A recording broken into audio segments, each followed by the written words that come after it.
Hello friends, ఎలా ఉన్నారు? నేను మీ భోజన ప్రియుణ్ణి. సండే వస్తే దెబ్బ తినేద్దాం అనుకున్న వాళ్ళు నేను ఒక్కడిని. ఈ సందర్భానికి మనం పెట్టుకున్న పేరు నీకు నువ్వే గిఫ్ట్ ఇచ్చుకోవడం. దీనికి నేను చేయాలనుకున్న కర్రీ పన్నీర్. అలా చిక్రీ స్టెప్స్ వేసుకుని చెప్రిగల్లాగా పన్నీర్ కర్రీ చేసేసాను. అదంతా చూపిస్తే ఇదంతా ఇన్స్టాగ్రామ్ రీల్ అవ్వదు, యూట్యూబ్ బ్లాగ్ అవుతుంది. అలా కర్రీ చేశాక ఇంటి వెనక్కి వెళ్ళి ఒక దొంగతనం చేశాను. ఆ దొంగతనం ఏమిటో తెలిస్తే మీరు షాక్ అవుతారు. ఆ దొంగతనం ఏమిటంటే అలా అన్నం పన్నీర్ కూర వేసుకుని మన గోదావరి స్టైల్ పూతరేగ కూర తెచ్చుకొని అలా తినేసాను. యాక్చువల్గా ఇక్కడ నాకు థమ్స్అప్ దొరకలేదు, సో కోకోకోలతో సరిపెట్టుకున్నా.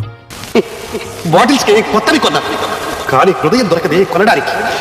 అందుకే పగిలిపోయిన హృదయం ముక్కలు ఈ విస్కీతో అతుకుదామని ఆశ.